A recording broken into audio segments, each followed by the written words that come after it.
Some shows talk about one team. Other shows barely talk sports. This show will talk Packers, Brewers, and Bucks. Every day. It's Wisconsin Sports Daily with Steve Sparky Fifer. Served up by Wendy's on 1250 AM and 105.7 FM The Fan. Download the Wendy's app today.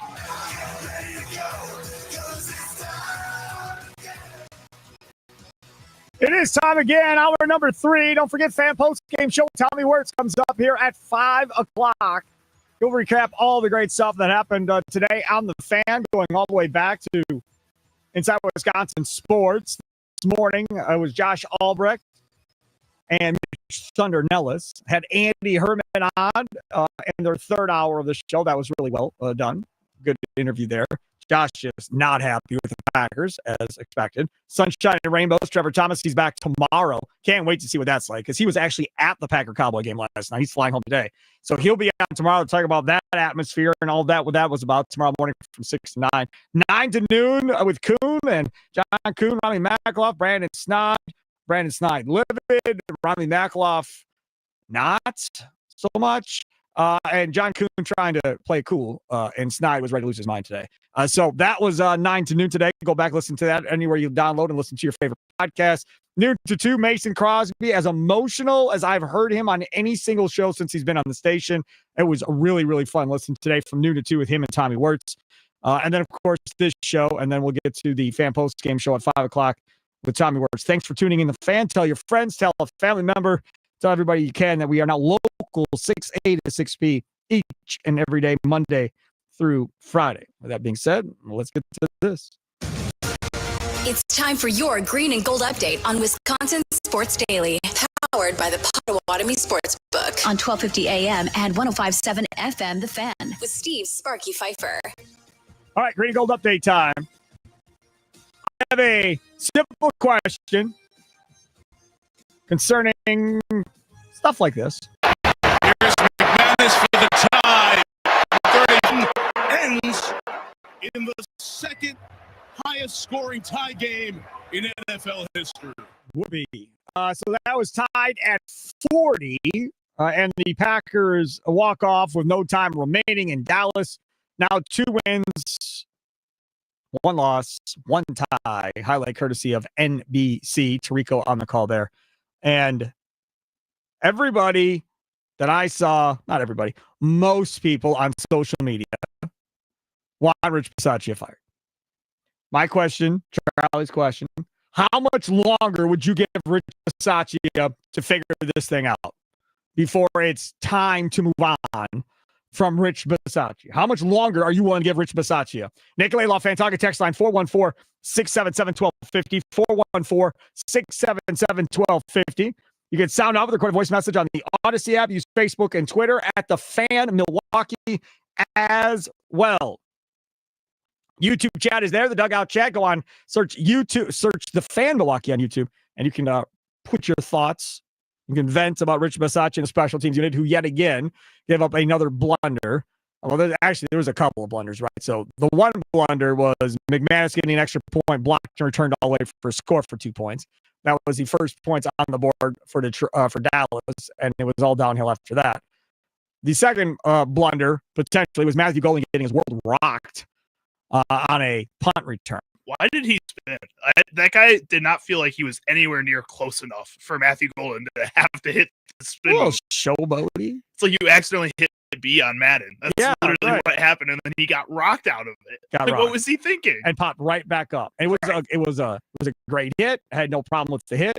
Then they come back and they hand the ball off to him on the next offensive possession, and he got drilled again. It's like, what are we doing? Are we trying to get the kid killed in his hometown? Like, what are we doing? Makes no sense. And I understand there are a lot of people that want to see somebody else returning kicks. Tommy Wirtz is like, I don't give a damn who it is. I don't want to care about whoever it is returning punts.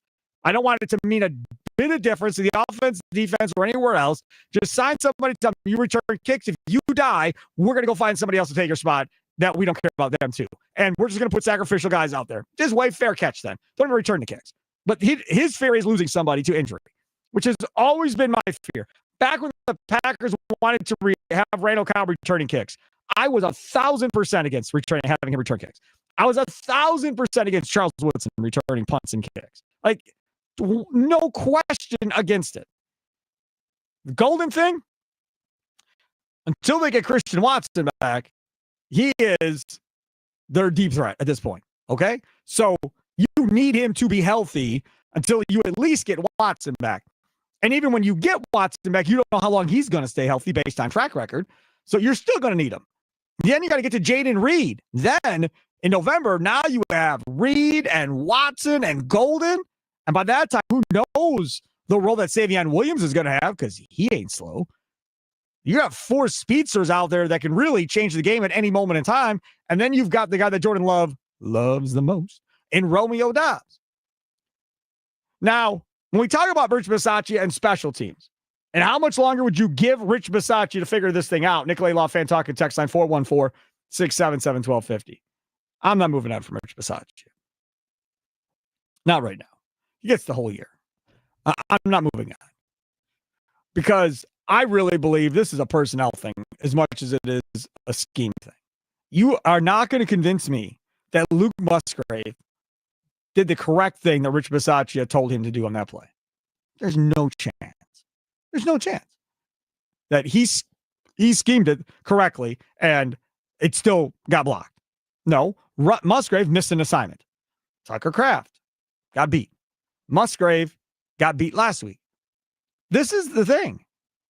You can bring in Charlie to be special teams coordinator, but if these guys can't execute what they're being asked to do, it ain't going to matter who is the special teams coordinator at this point. So you can be mad at Rich Bisaccia and say you want Rich Bisaccia fired. Go ahead. Do you remember all the special teams coordinators before Rich Bisaccia? Now, I'll give you this. They were all getting paid a hell of a lot less than Rich Bisaccia. But it ain't your money. Ain't my money. It's not Charlie's money. So if they want to give this cat $1 million+ a year to go out there and do that and be associate head coach, by all means. But I don't think this was a Bisaccia didn't scheme it right thing. Rich Bisaccia hasn't figured that out necessarily. I just think it's poor execution by guys that maybe shouldn't be on the special teams unit at this point, Charlie. Maybe, but like the rest of this team, you don't have depth really anywhere else. The offensive line is struggling right now with the lack of depth. Oh, what happened to Devontae White came out of that game yesterday. There's a lack of depth there, too. And then I think the other thing with Rich Bisaccia, and I'm going to go over to CBS Sports, where Jonathan Jones put out an article last Friday discussing this after the myriad of issues on special teams across the NFL in week 3. He put out there, says, CBS Sports spoke with 9 special teams coaches and players, and the majority pointed to one factor in particular as the biggest in so many blocks this early in the season. There's not enough time in a day, said one NFC special teams coach. Folks are turning their attention and emphasis to the kickoff and kickoff return phases and lacking on the punt and field goal protection. The dynamic kickoff is so new and it's an actual every down play. In previous years, you could kind of not spend as much time because you know the opponent is hitting touchbacks every time. So you don't have to be as detailed in your prep and can delegate your time in other phases. So that makes a lot of sense. I haven't heard anybody else bring this up as far as why all these kicks are getting blocked left and right across the league. The Bears won a game again on a block kick of the Raiders. It's not just a Green Bay issue. The Jets had a block kick. And Aaron Glenn's most famous thing he's done as head coach is dance to this point. So that's good. But it's consistent. Like, we've never seen these many block kicks in big moments this early in the season at this rate, Charlie. Like every week, not just one, there's multiple teams blocking kicks across the league. Well, it's not just blocking kicks. It's blocking kicks and then making something out of nothing with that blocked kick. I think you're just, again, seeing other teams take advantage of the lack of preparation that I think some of these other teams have. From my experience playing football, and no, I haven't played at the NFL level, but I'm sure it's even less time that you get to prepare for special teams at the NFL level. In college, we would spend 15 minutes of practice, all you got. So one day was kickoff, one day was kickoff return, one day was punt, one day was punt return, one day was field goal. And that's all you got throughout that week of practice. In the NFL, I think they usually expect these guys to be able to do their jobs on those, so they don't even spend maybe 15 minutes a day, maybe 30 minutes a week for these NFL players. And for a lot of these guys who are undrafted players or or young players trying to make a name for them. These guys to be that good. Or if you're talking about a guy like Luke Musgrave or a guy like Tucker Kraft, who is focusing so much on the offense and trying to stay healthy for both those guys at this point in the season, how are you supposed to expect them to focus on special teams? I mean, you're not giving them an opportunity to do something on this unit of the game, this facet of the game, when it has become more important, where teams are taking advantage of certain things on the kickoff. You have to learn how to take advantage of other things in other aspects of special teams. That offense gets more time, right? Yeah. That defense gets more time. Mm-hmm. But defense doesn't get the same time. Nope. It's got the word "we" in it, for God's sakes, from LaFleur. We fence. We don't care about we fence. That's what it tells you if it's like that. And it's been like that for a long time. This isn't something new. And maybe it's even less now because they got to worry about the stupid kickoff rule that they have. Well, it's not new with the Packers. It's not new in the NFL.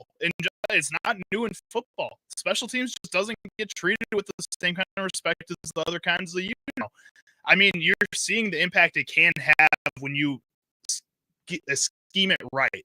And right now, it doesn't feel like almost anybody is scheming it right, besides maybe like the Philadelphia Eagles, who just constantly win games in special teams. Got one here from the 920 on the Nicolay Law Fan Talk text line. They are paying Rich Bisaccia to get the player to block it correctly or find someone who can. Find and can capitalize at this point. Okay, so let's talk about that for a second. He says, or she, that they are paying Rich Bisaccia to get the player to block it correctly. Okay, so there's two things here, right? So one, it's, well, he didn't execute it correctly, so he wasn't coached up enough. That's why he got it wrong. That could be one.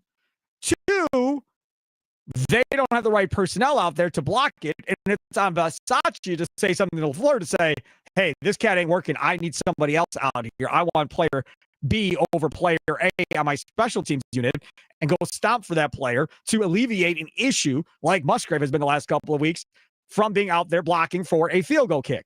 To which I say, correct them both. However, the first one I find more harder to believe. This is not the first time these guys have been on special teams. The guys we're talking about, Musgrave, no. Now, I know he's been hurt a lot and all that stuff, but I promise you, he's played special teams before.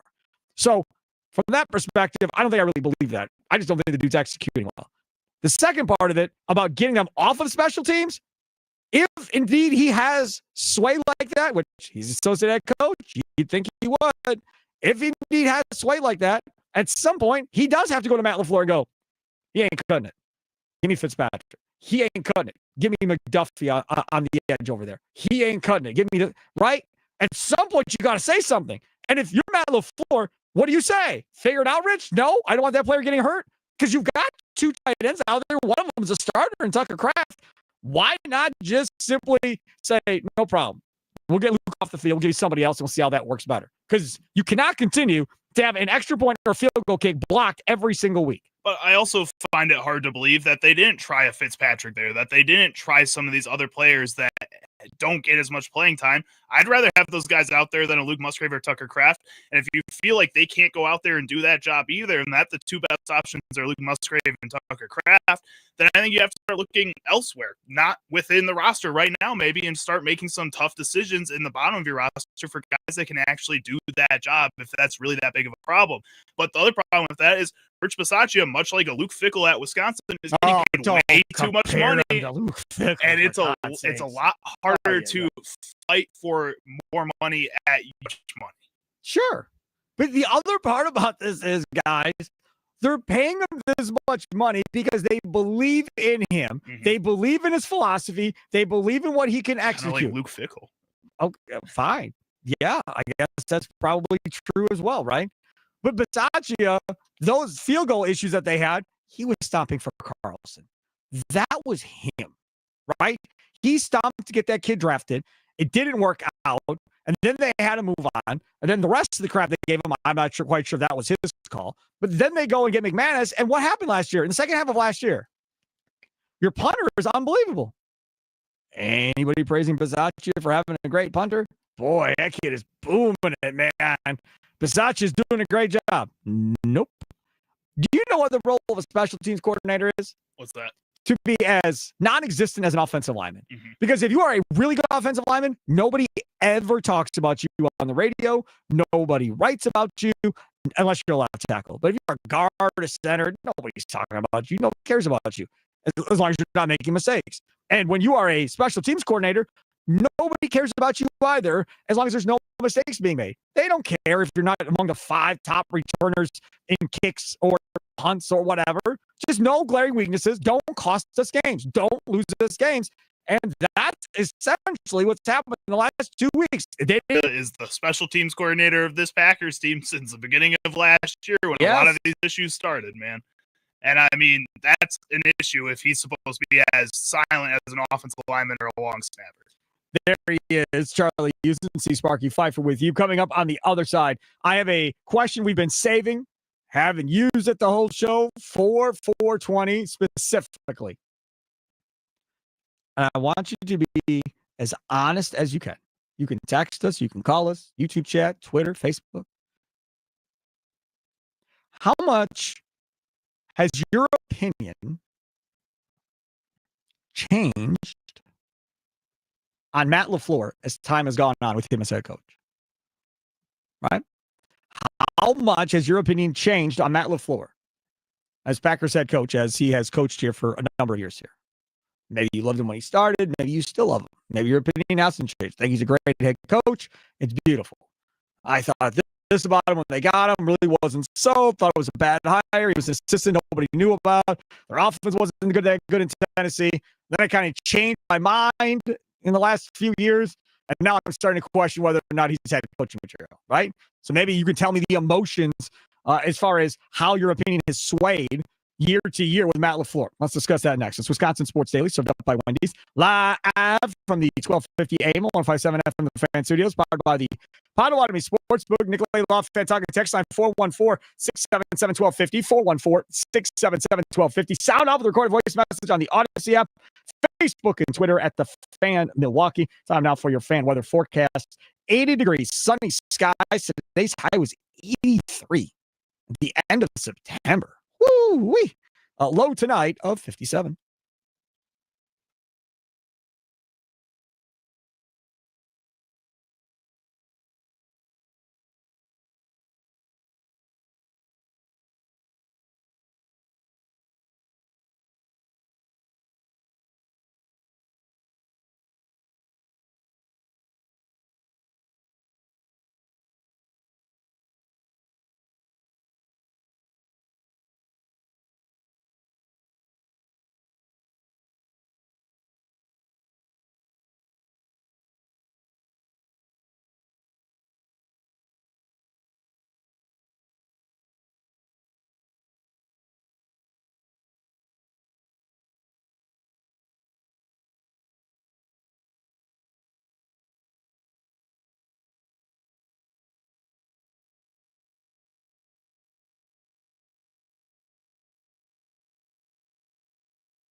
Wisconsin Sports Daily, served up by Wendy's. Live from the 1250 AM, 105.7 FM, the Fan Studios. Charlie is over there. See Sparky, Fifer here. So last night, we did the Green Bay football post-game show here on the Fan. Tommy Wirtz, myself. A lot of fun, as always. Tommy was getting yelled at by everybody on the YouTube chat for not being emotional and not being mad like everybody else was. I'm turning this off if he ain't going to get pissed off. People were mad. And then I had to deal with Tommy in the break screaming and yelling at me about the people on YouTube that he was mad at. Oh, it was a fun time, Charlie. It was the middle of the night, man. We were on here to like 1:15, 20 after 1 last night. I find it very strange that like Tommy was one of the most positive people about this. Like I've been pretty positive about the Packers today, even after this. Like this is weird that we're the positive ones on this stuff. Yeah, I mean, Tommy and a Bears fan, positive. Exactly. I mean, that's positive. I mean, that's really good. You and Rami, he wasn't all that mad either. Another Bears fan. Well, we're also feeling good after yesterday. So. See, all you're doing is irritating people even more about Tommy not being all that worked up and mad about this whole thing. I feel like Tommy was getting worked up, though, on the Mason Crosby show today. Which, by the way, I'm telling you right now, he's going to play some of this coming up on the Fan post-game show from 5 to 6 as Tommy Wirtz. Mason Crosby was on fire today. Like, it was my most favorite Mason Crosby show ever. He was so good today on that show. Go back, listen to it on your Odyssey app or download your favorite podcast app for sure.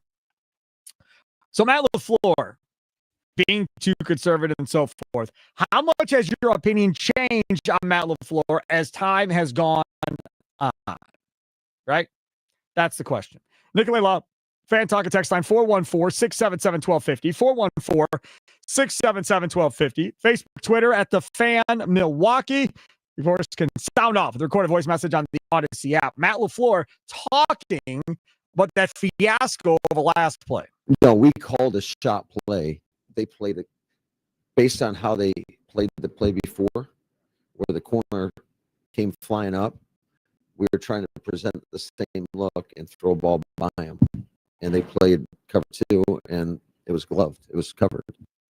So, last night on the postgame show, before we knew that he actually called that play, I was like, oh, Tommy, I think LaFleur was like, dude, spike the damn ball. What are you doing? Right? That's what I thought it was like. Jordan, what are you doing? No. If they would have lost that game, it was going to be on his head for trying to run up and call that play out of the shotgun. He snapped that ball with 8 seconds, I think. It was right around 7 or 8 seconds. And again, if that ball gets tipped up in the air, falls to the ground, they lose. They never get a field goal attempt, and it's on Matt LaFleur's head for that thing not working. And then what I love is Eberflus ran cover 2. You're kidding. Not Matt Eberflus. He never runs cover 2. Come on, man. Like, some of this stuff, I kind of shake my head at. I'm not a head coach. I've never called plays. Obviously, we all know this. But some of this stuff, I just don't understand. The other part about this, I don't understand. And LaFleur, again, last night, well, if I would have had known the time was going to run out, I would have done it differently. Man, Tommy Wirtz and I were here at the studio knowing how this was going to end. For 4 minutes, we saw go. You weren't trying to score quick. You weren't trying to score 7. You were trying to make sure they didn't get the ball back because you didn't believe in your defensive coordinator and his defensive staff. Which, again, I hear you. I agree with you. You kick a field goal and give them time, you probably do lose that football game if you give them too much time. So I can get down with that. But, man, you got to have more than one shot into the end zone in 4.5 minutes when you get that ball back, Charlie. With the result of this specific game, if they had gone out there and taken shots and tried to win the game more than go for that tie, I think going for the tie, like ties are some of the dumbest things in football in my mind. There should never be ties. Go out and win games. Like I think it's dumb that the NFL even has this rule. Let me throw this out at you. Yeah. This was brought up last night on the post-game show. Guys, like, I don't like the fact that they ran out of time. Like that, that should never ever happen. Because then in that case, maybe you should take the ball first, so you have all kinds of time, run out as much as you can, then give it to the other team. And then we came up with this idea of what if they did this? What if they said each team gets a possession? There's no clock. You have a play clock, right? So you can still get the delay of game, all that. So they're running play clock, but there's actually no physical countdown of 10 minutes or anything as from that set. So no game clock, but a play clock. Understand? It's tied after they both score a field goal or score a touchdown, whatever. Then the game clock goes up for 10 minutes. And then whatever the score is at the end of that 10 minutes, that's your winner. All right. I like that. I think I'd be okay with that. I just prefer if there just wasn't a clock and then you just keep going back and forth until Like somebody college. wins the game. Yeah. Like I college. love the way college does it. I think that's great. Keep going closer to the goal, either farther from the goal, and find out who's going to be better in those moments. I think that's just the right way of going about this.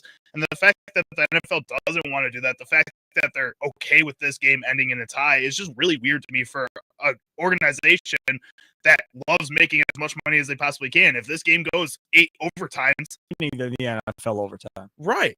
Yeah. Every time. Yes.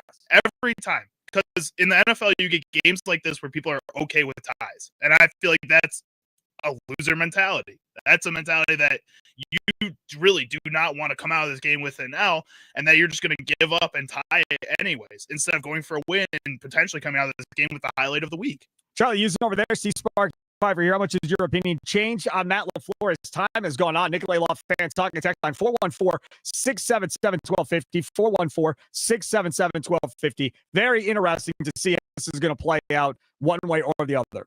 I will say that I loved Matt LaFleur for this whole time. And I am now at the point of liking Matt LaFleur. I like him a lot, but I no longer love Matt LaFleur. I am no longer at that place in my life. Not saying there's not room for him in my heart still. Maybe there is one day we can get back to that. But right now, no, man. Like, growing farther apart by the day. Literally last night, Tommy is laughing, making clips from the postgame show. Laughing. And he's like, oh, Sparky, man, you are going to last very long yelling and screaming on this press conference. Oh, my. And he's like, just think this is fun. I don't want to listen to the rest of it. I don't care what he says. Those are my favorite Matt LaFleur press conferences when he gets Sparky so mad that he can't even get past like 3 questions. No, I think it was about 3 questions. Yeah, Uh-huh. I think it was about 3 questions. I was beyond done. I was so done listening to him. And it's just simply like, does he think everybody is stupid? Like, that's how he kind of talks sometimes. Not that he's talking down to you, but he's trying to pull a fast one on you.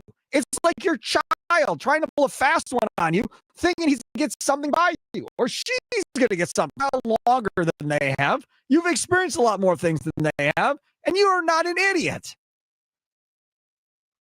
And most of us have been fans our whole lives. Most of us have watched press conferences or heard press conferences from coaches our whole life. And to think that you are going to get up there and try and, I'm not going to say lie, try to make us believe what you're saying. No, I'm sorry. I'm not believing that in the least bit. Is this Roby or Robbie? Roby. All right, let's go to Roby on the Nicolay Law fan talking text line. He's on the west side. What's up, Roby? Sparky, it's been a long time since I called. And, given that little hiccup we had where, the show wasn't going on and all, I had stopped listening to sports radio. Love that you guys have been back doing your thing. So I got to give you your flowers. Hey, don't lose the number this time. Now keep calling. Now don't be a stranger. For sure. But I had, after that game, I'm like, I got to listen to the guys. I got to hear some Green Bay Packers talk. And I'm going to tell you this, man, watching the game, Matt LaFleur to me, I mean, everyone's talking about how conservative he was. But one thing I want to point out is something that I haven't heard yet. Jordan Love and Matt LaFleur are brand new. They're young. I know he had Aaron Rodgers. Just hear me out. I know he had A-Rod, but I hate to paint the picture. Do that last 34 seconds or 38 minutes go that same way? Nope. And I'm only saying I don't think so either. Nope. And so my only thing is that showed me, and I think it showed the league, that there's a lack of confidence offensively that Matt LaFleur has with Jordan Love, and defensively, the fact that he chose those plays. I just I couldn't even watch the field goal, man. And it reminded me of it reminded me of the Eagles game. It reminded me of the Seattle the Seahawks. Like, it reminded me of old deja vu. Packers losing that way, and I hate to feel that way. The league has changed. You got the Lions doing what they're doing. Dan Campbell it's aggressive now. We have to, with the team we got the first 2 weeks. We came out. I didn't know what was happening. I'm going around talking to friends, and they're like, "This is something different." These last 2 games, I saw them just really rely on the pass rush, without doing anything funky, and believing that Michael Parsons and his guys were going to get there. And the DBs, it's 3rd and 4th, and we're 8 yards back off, and we're going to backpedal off of something that a veteran quarterback can just throw a quick hitch, slant route. And I'd love to hear just a little bit more about. Well, I would love to hear your take on what I said. Hold on. Don't go anywhere. I'm going to ask you what was asked to me on Twitter last night, and my guy Tommy Wirtz was livid that I retweeted it. Do you think Matt LaFleur trusts his quarterback? No. Correct. It's evident. It's evident, and everybody saw that. Yep. But I will say this, because with Rodgers, like you said, that game plays out completely differently as far as how LaFleur calls it. I totally 100% think that. And I would say that I think, true enough, Jordan Love didn't have 300 yards, but from a passing scheme, it seemed very vanilla for the amount of the players we have. We seemed vanilla on the offensive and the defensive end, and we really was just like, we got it. And it's just like, I'm shocked that he trusts that kicker like that. I was baffled. All right, Robbie, I got something for you here. Thanks for the call. I appreciate it. All right, Charlie, drop the nugget on how many yards in the air Jordan Love was throwing for in that game last night. I remember early on the year, he was averaging like 12.8 yards in the air on throws. That's where he was, and he was among the tops in the NFL. Where was he in this game? So in this game, Jordan Love went 28 for 2 yard throws. Besides that, in this game, he had 15 of 31 completions past the line of scrimmage. So only 15 of 31 were past the line of scrimmage, and only one of them was beyond 20 yards. So there was no deep shots. No deep shots. There's a few, I think he had 5 total throws past 20 yards, and only one of them was a completion. But again, this is what this league has become. This is the Shanahans, the McVays, and so forth. That's what these offenses are. This is not just a LaFleur deal. This is an NFL deal. This is the new age of offense where they're daring you to make tackles and not miss tackles. Because if you miss tackles, we're going to have speed guys. They're going to take it to the house and break it open on you. That's how they're designing and building these football teams now. The NFL, the league has changed. That's how you're winning games. So this isn't a Packer issue. This is a league issue, Charlie, at this point. That's kind of what it feels like.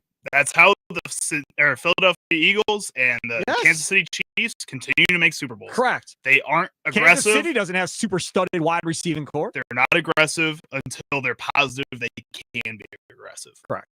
And until that point, they're going to play very conservative and determine when they want to take their shots at that moment in time. For me, I don't feel like he trusts Love either. We're going to talk about this more tomorrow, make it a poll question and have all that fun stuff. But it just doesn't feel like he's nearly as aggressive with him as he was with Rodgers. He's just not. Now, I'll say this too. I don't think he wanted to be that aggressive with Rodgers. I think Rodgers made him be that aggressive. I think Rodgers made his own personal decision to be aggressive sometimes. Correct. Yeah. I don't think that was LaFleur. I think that was Aaron saying, we're going to do it my way. This motion stuff, ain't doing that. You watch that Pittsburgh game against Minnesota? They weren't running anybody in motion. I mean, there ain't nothing going on. That's about as plain Jane as it came, man. There was no trying to trickery or window dressing or whatever you want to call it. None of that I think stuff the going only on. time they did do the motion was the little tight end sneak that they did because they motioned Right. the tight end back behind the But center. now remember, and then he just stood back there. that offensive coordinator I have no use for. But Arthur Smith is the offensive coordinator. He was in Atlanta. Didn't know what he was doing with Bijan Robinson, clearly, after you saw Atlanta's offense yesterday. But again, so he's over there. But he likes what LaFleur likes. A lot of motion, a lot of window dressing, run, throw, run, throw. That's Arthur Smith. And Aaron Rodgers is like, not with me, you're not. Maybe you should call Matt and ask Matt what I like. And then we'll talk again after that. Because Aaron's doing what he wants to do. And Arthur Smith is kind of involved at this point. And I'm sure Mike Tomlin said, I don't really give a damn what you want. We're going to do what 12 wants or whatever number he's wearing in Pittsburgh. That's how we're going to play this. And Jordan Love, I think if you went to Jordan Love and gave him truth serum and said, hey, man, if you could pick any offense you want to play, right, who would you want to play with? I bet you if he knew the history of the game, he'd want to be like Jim Plunkett on the old Raiders with Willie Gault and all these cats, right? Storming down the field. Those Raider teams, I would love to go back and find out average pass thrown for those Raider teams. It was all long throws. All long throws. What year was this? Years? 80s, early 80s. Just put Jim Plunkett Raiders, man. You have to understand something. You're funny guys. See, Tommy's laughing. Oh, make fun of Sparky. I'm telling you, but you go back and you look at those Raiders teams, they were a bunch of rejects for the most part that nobody else wanted. And Al Davis just picked them up off the scrap heap and said, you come play here. And it was them against the world at that point. Plunkett was another one of those guys. That was one of those guys. And it was just throwing the ball downfield constantly. In Jim Plunkett's best season with the Raiders, he was 36 years old, but he had 2,900 yards and 20 touchdowns to 18 interceptions. And they won. I mean, see, 10-3. Yeah, but Al Davis wanted track guys on the outside, and he wanted the long throws. That's what he wanted. And if you gave Jordan Love truth serum what he'd want to do, I'm telling you, that cat would want to be throwing the ball downfield, longer throws on a more consistent basis than what Matt LaFleur allows him. I also feel like, though, you ask most NFL quarterbacks, and they're saying the same thing. They want to make those money throws a lot more than they are getting the chance to. Why do you think they're money throws? Because it usually ends up scoring a touchdown. If you're taking that aggressive of a shot, it's usually for a big gain or for a touchdown. Or for a turnover. So you lose some money. You're gambling a little bit. I thought Evan Williams was going to have that one pick when he came running over. And obviously they didn't get to it. But, man, that was a hell of an effort by Evan Williams to come chasing that ball down.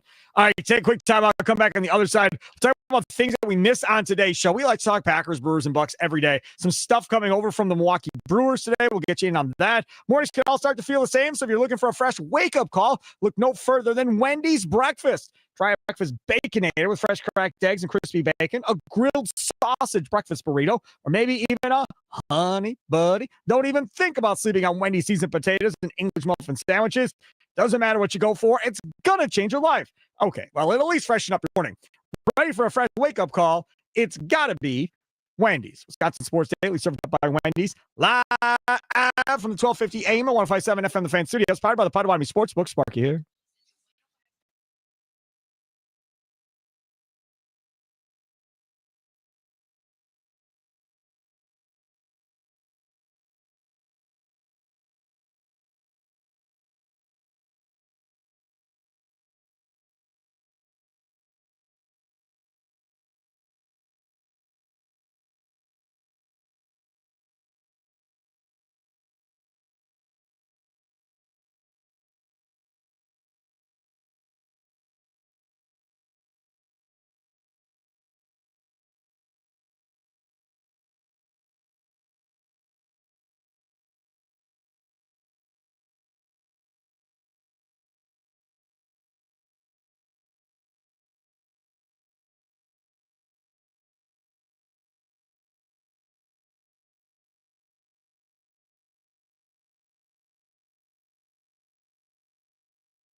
Wisconsin Sports Daily served up by Wendy's. Got to make our prize picks lineup because we have not done that yet for tonight. Before we get to the fan post game show coming up 5 to 6 tonight with Tommy Words. Looking forward to that. Remember, use the promo code Sparky, Sparky. Do that, and they will, after you play your first $5 lineup, after you download the Prize Picks app, they will give you $50 in funds, which means if you play $5 daily fantasy lineups, doing more or less on 2 or more player stat projections, you can play, 55 divided by 11. Ooh, 11 lineups you can make. 11 lineups, and it's going to cost you $5 by simply using promo code Sparky on your Prize Picks app the first time you play. So make sure to take advantage of that. All right, so we got games coming up tonight that we can have some fun with here. Denver and Cincinnati. We're going to do 4 players, right? So 2 each at this point? Yep. Okay, so I'm going to go more. The discount pick, by the way, is Bo Nix. Normally it was 221.5. Now it's 199.5 if you wanted to go that way. I'm going to go J.K. Dobbins more than 65.5 rushing yards against Cincinnati coming up tonight. That's my first one. What's your first one? All right. I passed over that one. I thought about it, but I passed over it. I'm going quarterbacks with mine. Justin Fields for New York with more than half a passing touchdown against Miami. Miami's defense is abysmal. I think it should be a pretty easy one. I like that. I'm good with that. I will go Tyreek Hill with a touchdown there. That's more than a half of rushing or receiving touchdown. That's got like the devil looking thing by it, which means the odds are not great for you. And there's not a lot of people, I don't think, doing anything with it. All right. Last one. And last one, I'm going with that other game, Cincinnati side of the ball, Jake Browning with more than half a passing touchdown. Ooh, Jake Browning's going to have a touchdown? I think so. All right, so that is the lineup. Let's hit finalize lineup here. So Justin Fields, more than a half a passing touchdown. Tyreek Hill, more than a half a rushing or receiving touchdown. J.K. Dobbins, more than 65.5 rushing yards. Jake Browning, more than a half a passing touchdown. I'm glad we got that correct? Like full representation of all the games, yes. too. That's awesome. We got a little bit of everybody. We did. We're going to go flex play. I'm not screwing around with power play. Definitely not doing that. Flex play, submit. I will share at Sparky Radio on social media as well if you want to get aboard with that. They handed out awards today for the Milwaukee Brewers, and I wanted to get to that a little bit here. So your minor league player of the year for the Milwaukee Brewers, I'm sure you could guess, even if you haven't heard it yet. Jesus Made is your Robin Yount Performance minor league player of the year for hitting. For pitching, it's right-handed pitcher Tyson Harden, the minor league pitcher of the year. Not too surprising. The thing that is surprising, Made joins Taylor Green and Jackson Chourio as the only players in franchise history to earn minor league player of the year multiple times, as he shared the award with Cooper Pratt back in 2024. All right. Congratulations to Jesus Made, Harding. That's really awesome news. Made, that's pretty exciting. I mean, if you're getting put in the same conversation as Jackson Chourio, like he's constantly being put in, yes, makes you pretty excited. Hit 285. Is that right there? Let me see. 285, 379 on base, 413 slugging, 28 doubles, 6 triples, 6 homers, 61 RBIs, 47 stolen bases in 115 games. Yeah, that's pretty insane. That's through 3 levels, right? And that's low A, high A, and double A. That's crazy. That's insane. You would think you'd have like a little bit of a drop off, switching between the levels at some point there, and you just never did. Like it was just crazy. Jesus Made is unbelievable. Again, unbelievable. And we'll see. Luis Pena is everybody else's favorite, including Tommy Wirtz. Cooper Pratt. I still believe in Cooper Pratt at some point here. Well, what is Cooper Pratt? Is he Terang?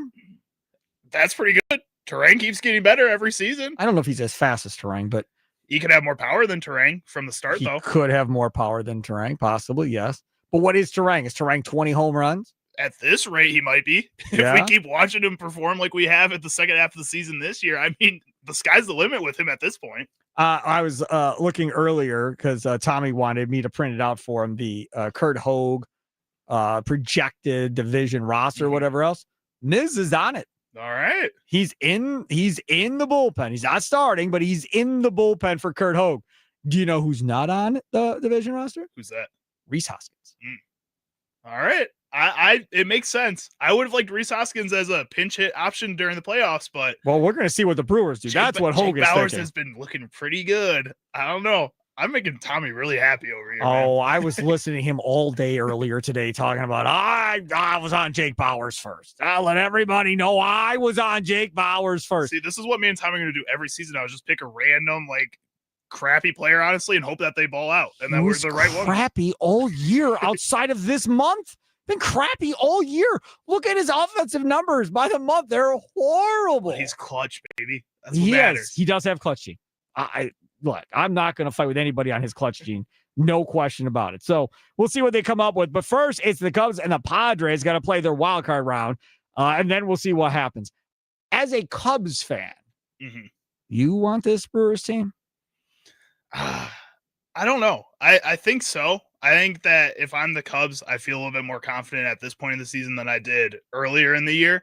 If I'm the Brewers, I don't know. I'd rather have the Cubs. I really don't want to face San Diego's bullpen in the playoffs. I think that is something with the way the Brewers offense has been playing semi-inconsistently, a little volatile. I don't know. I don't trust it. I want nothing to do with the trader in that team. If they're going to lose a divisional round series, not to him. It's going to ruin all of my entire offseason if they lose to that idiot. That would be so funny. It would be awful. Absolutely freaking awful. Cannot happen. Now, if they beat them, that'd be wonderful, and I would enjoy it very much. But I think I'd rather play the Padres, even though the Padres might be one of the more dangerous teams in the playoffs. Again, that bullpen is pretty scary, and that's a really big deal in the playoffs. It is. All right, so coming up tomorrow, Pete Doherty of the Green Bay Press-Gazette will join us at 2:40. Andrew Wagner, Brewers have the first workout tomorrow at American Family Field. He'll join us tomorrow afternoon at 3:20. That'll do it for today's show. Fan postgame show coming up next with Tommy Wirtz. That's Wisconsin Sports Daily, served up by Wendy's, live from the 1250 AM at 105.7 FM The Fan Studios, powered by the Potawatomi Sportsbook. Have a good night. Toodles!